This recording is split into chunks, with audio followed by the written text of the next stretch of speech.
Hey, what's going on, bikers? Pierce here at Electric Bike Report, and today we have Gen3's The Flex Hybrid. The Flex Hybrid is a Class 2 commuter and hybrid e-bike that's designed around not only being an electric bike, but also being a sporty, fitness-oriented bike that you can get a good workout on. I'll get into all the details on this bike in the review, so let's get started.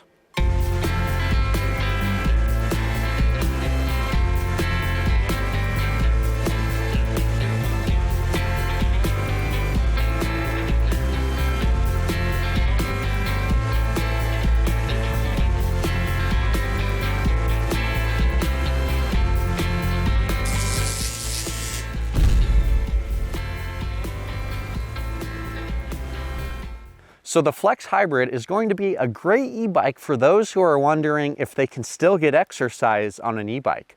You can with this. You have a 21-speed drivetrain, so you can still push a little bit harder gear and feel that pump in your legs if you so please. However, you still have 500 watts of rear hub motor power that is going to be great for those days you want to sit back and relax.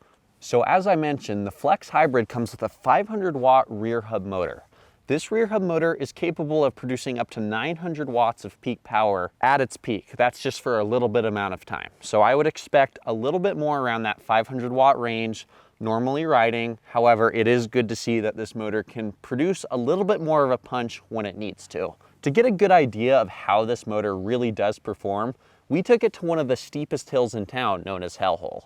The Hellhole climb ranges from a 12% grade all the way up to a 15% grade. And in short, well, it puts pretty much every e-bike we bring out here to the test. It's going to push this bike to its limits and really show us what this 500 watt motor is capable of. Alrighty guys, we are here at the bottom of our test hill on the Gen3 Flex, and we are going to see how this baby climbs with throttle only and the highest pedal assist level. So this is a 500 watt rear hub motor that's capable of producing upwards of 900 watts of peak power in short bursts. Combined with these fast rolling tires, I'm thinking this should be a pretty fast bike up the hill, but let's find out for sure. We're gonna do that throttle only test first here. Alrighty, 3, 2, 1, go. So some very smooth and quiet acceleration there. That feels really good from the motor. No vibration. All I can hear is the tires on the ground rolling pretty fast. So this is a Class 2 e-bike, so you're limited to 20 miles per hour. That'll be interesting to see on this hill climb test here. Right now I'm dropping down to 13, now in the 12s, but the motor's still quiet. It seems like it's staying within the realm of its capabilities. I'm not trying to do too much for what it's capable of. We are now below 10 miles per hour, 8.5. While I've had other bikes go a little faster around that steep corner there, this one is one of the more quiet and smooth feeling ones. Feels like we're starting to pick up a tiny bit more of speed here from 7 miles per hour, slowly climbing back up to 8. I'm seeing the torque this motor is able to produce will cause some additional acceleration on the slightly less steep parts of the hill, which is a great thing because that means I'll have more momentum into this next steep pitch here, which we are getting to at about 12 miles per hour. Dropping back down to 8, now in the 7s. So yeah, my main impression of this, it's doing okay up the hill. There's definitely faster bikes with throttle only. However, this is one of the more quiet motors that I've ever heard, especially when it comes to the rear hub motors. Pretty impressed by that. Doesn't feel like I'm hurting the bike at all by forcing it to go up the hill without any manpower. We are reaching the end here soon, about 15 miles per hour now. And we are going to cross this finish line here at 15 miles per hour flat. That's a decently solid result. I guess we'll have to see the overall average speed and time to really dictate how well that bike did, but I was impressed by how quiet it was. That was my main takeaway there. Trust me when I say not all the motors are quiet up that hill. Some of them sound like they're about to give out, but this was not one of them. We are at the bottom of the test hill again, about to test the pedal assist level 5 setting. I'm starting out in the biggest chainring and the smallest rear gear, so basically the hardest gear you can be in for this bike. I'll shift down accordingly, so we're focusing more on what the bike can do and less on what my legs can do. But starting in the hardest gear should give you guys a good indicator as to how much the motor can take over when you're in the highest pedal assist setting. So this bike has a 21 speed drivetrain, which is a lot more than we're used to seeing in this day and age. I am curious to see how this drivetrain range does in terms of climbing up this test hill here. Alrighty, we're gonna start up. 3, 2, 1, go. So despite being in a hard gear there, that motor picked up pretty much right away, and I'm maxing out at the 20 mile/hour top speed, so the acceleration is there. And like I said, we are going to shift down as soon as things get a little harder on my legs to ensure we're focusing on the motor. But so far so good being in the hardest gear. I'm really just spinning my legs. The bike is around 14 miles/hour on the steeper part of the hill here. So we're seeing these fast rolling tires really come into play with keeping up the momentum. So shifted out a few times there just to ensure we're focusing on the bike, which does still seem to be doing a really good job staying quiet, maintaining the speed that it's acquired, and taking advantage of the steeper parts of the hill, or the less steep parts of the hill, I mean. 13 miles/hour up the second steep pitch. We are getting pretty close to the top. And I only had to shift down 2 or 3 times on the steepest part of the hill there, which says a lot considering I'm in the biggest chainring. Coming around our last corner here at 17 miles/hour. Let's see if we can get up to that top class 2 speed of 20.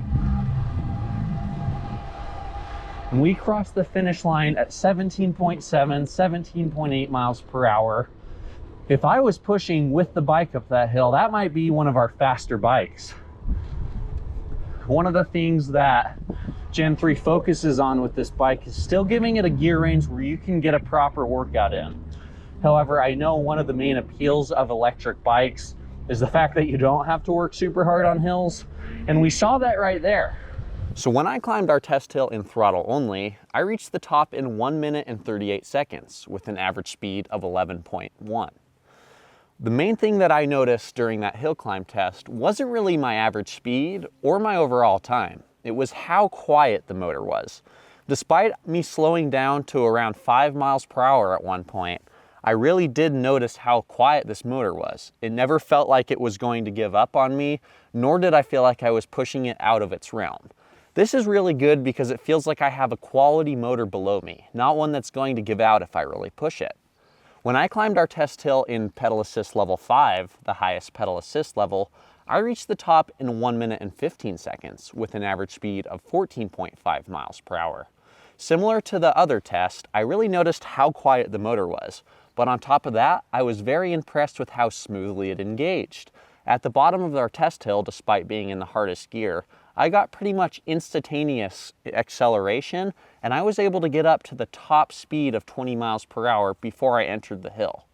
Thanks to these fast rolling tires, that really helped me maintain that speed, and I only ended up having to shift down 3 times, my mistake, from the hardest gear, which was the biggest chainring and the hardest gear. So overall, this thing is a good hill climber, and it also feels like a bike you could do a hill climb on even without assist.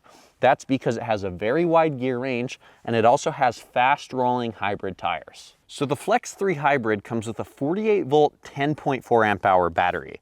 It fits nicely in the down tube, and at first glance, you can't even really tell the Flex Hybrid is an e-bike. That's thanks to this battery being a little bit smaller and lighter than we're used to seeing. It's one of the things that keeps this bike sporty, but also ensures you have a good range. To get a better idea of how long this bike lasts on its 10.4 amp hour battery, we conducted what we call a range test. Our range test is made up of 2 separate tests, one in the highest pedal assist setting and one in a lower pedal assist setting. Between these 2 results, we get a very good idea of the true real-world range of the bikes we test. So when I pedaled the Flex Hybrid in the highest pedal assist setting, I reached 27.02 miles with an average speed of 17.9 miles per hour. Considering I was just under 2 miles per hour slower than the top Class 2 speed of 20 miles per hour for my average speed, and I reached nearly 30 miles on a battery of this size, it just shows this bike can really conserve its energy, and the fast rolling tires also do a very good job keeping you rolling fast without a lot of power needed from the battery. When our test rider conducted the low pedal assist range test, she reached 46.86 miles with an average speed of 12.9 miles per hour. Considering again that this is only a 10.4 amp hour battery, getting nearly 50 miles on one charge is pretty impressive. Not to mention she was just under 13 miles per hour for her average speed. I attribute that to the 21-speed drivetrain and having those fast rolling tires. Between those two things, you're going to have a very efficient ride, whether you have the battery on or not. The last thing I wanted to show you guys is how nicely this battery fits into the frame. You simply put it in here and it locks in very nicely, just like so. It's very easy to take in and take out, and its range is good. So 2 thumbs up for the battery on the Gen 3 Flex. So I wanted to take some time to show you guys what it looks like behind the action on this bike here. So I think that Gen 3's done a very good job creating simple and effective ergonomics on this bike. And what I mean by that is everything is pretty sense-worthy with the placement that it's at. You have your bell right next to your brake lever, and on top of that you have your front chainring, front derailleur shifter here. So this is how you're going to actuate all those front chain rings. Personally, I feel like staying in the third chainring, the biggest chainring, is just fine for this bike because the motor really picks up all the slack there. Below that, you'll see that you have your display here. It's a very low profile display. You have 3 buttons and your throttle sits right below that display. I really like the placement of this throttle and how it has little indents for your thumb. It feels very natural to the touch and very smooth when engaging. On each side, you have lock-on grips here, which I really like these grips. Reason being is they don't feel so big that I can't get a firm hold, and they don't feel so plasticky that they hurt my hands. I can get a firm grip around them, and I also feel like my hands can stay comfortable for a long period of time. Over here, you have a shifter for your rear end gears. It's your rear derailleur shifter. That's 1 through 7, so between the 3 up front and the 7 in the rear, you have 21 speeds total. You have another brake lever over here and another one of these tacky grips. That's all connected to a 640 millimeter handlebar that has somewhat of an upsweep. Same with the stem here. The stem is somewhat of an upsweep. And between everything that I've shown you and this handlebar width, I feel like this bike is very sporty in its handling. It's a bike you can pick up the front end on, corner sharply on, and really go fast if you please, but also feel comfortable and upright if that's the way you're feeling like you want to ride. Basically what I'm getting at is Gen 3 really did nail the hybrid aspect of this bike between finding that happy median of comfort and having that handling performance for when you do want to get a little bit sportier. These are bars I feel like I can get up and sprint on, but also bars that keep me in a good position for normal cruising. So here at Electric Bike Report, one of the tests we like to conduct is called a circuit test. Our circuit test is a 1-mile loop that we do in each pedal assist setting and with the bike turned completely off. Between all of these results, we get a very good understanding of what each pedal assist level provides and also the relationship and change in between them. So what we're seeing on the Gen 3 The Flex Hybrid here is that you have a very true pedal assist level 1 setting and a very true pedal assist level 5 setting. What I mean by that is pedal assist level 1 is very eco-friendly. It's not using a whole lot of battery life, and its goal is to conserve the battery, but still give you a little assist here and there. Pedal assist level 5 is the exact opposite. It's not concerned with the battery life whatsoever. It's concerned with keeping you at as high of a speed as you can be, and we really saw that in our circuit test, where I was just under a mile per hour lower than the top Class 2 speed of 20 miles per hour. In English, that essentially means that this bike has enough power and the right gearing to keep you hovering around 20 miles per hour if you so please. As I was going through the pedal assist level settings, I noticed the biggest jump was in between pedal assist level 2 and pedal assist level 3. So get ready for the bike to wake up between those two settings and really show you what it's capable of. So the Flex Hybrid comes with Gen 3's own mechanical disc brakes. These mechanical disc brakes are hooked up to 160mm rotors front and rear. We've set up these brakes in the middle of their stopping power to get both the best world of modulation and stopping power. To get a better understanding of how these brakes work, we've conducted what we call a brake test, where we've set up cones on 5-foot increments, and we see how long it takes us to stop from the top Class 2 speed of 20 miles per hour. We do this test 5 total times and take the average stopping distance. This should give you a good ballpark idea of how long it should take to stop on a bike like this. Couple things, I'm a 165-pound rider. I'll be pulling both brakes at the same time, and we're going from, again, 20 miles per hour. Let's see how it goes.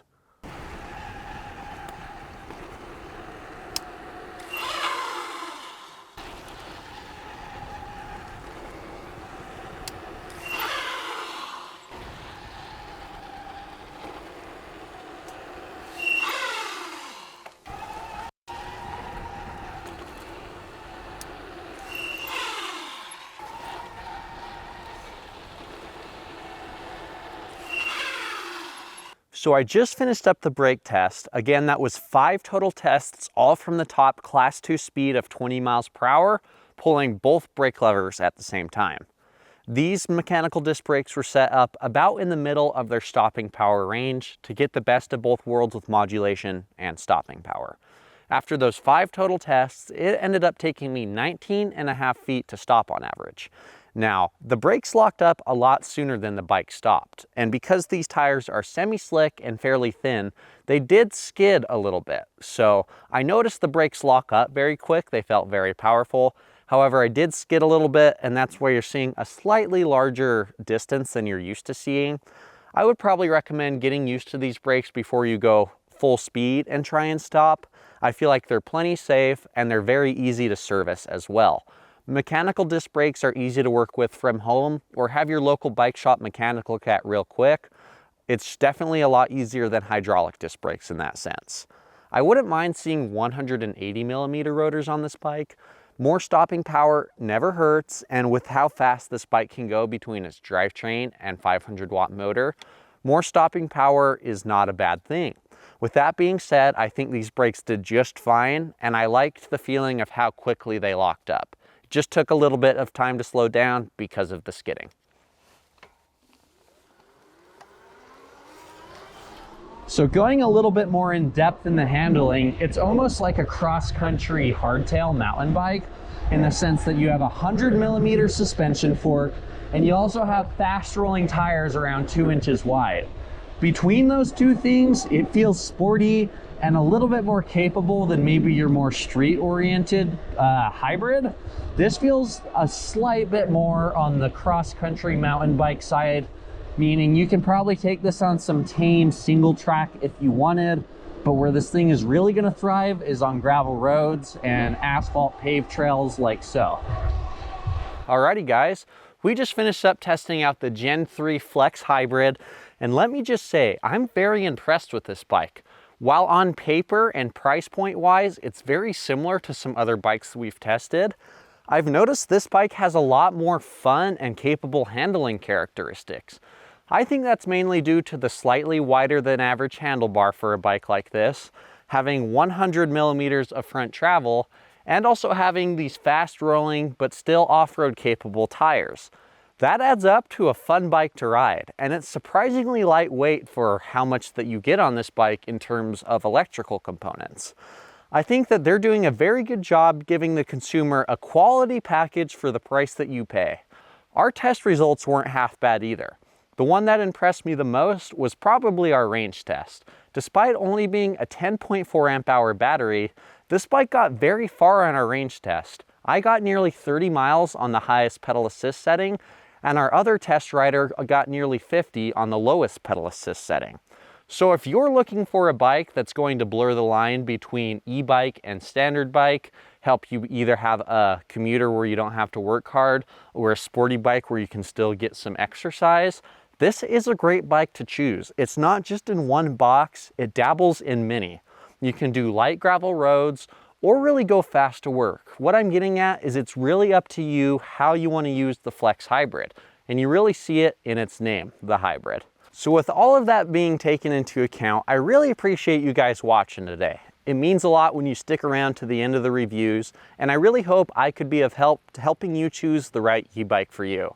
If you still have questions about this bike, check out my written review. I go a lot more in depth there, and that's linked in our description below. Next to that link, you're going to see a like button and a subscribe button. You help our team out a lot if you can hit those as well. Leave a comment below as to what you thought of the review and what you maybe want to see us review in the future. I always enjoy interacting with you guys in the comments below, and it's always awesome to see that you find our reviews useful. With all of that being said, this is the Flex Hybrid from Gen 3. I'm Pierce Kettering with Electric Bike Report, and I'll see you next review.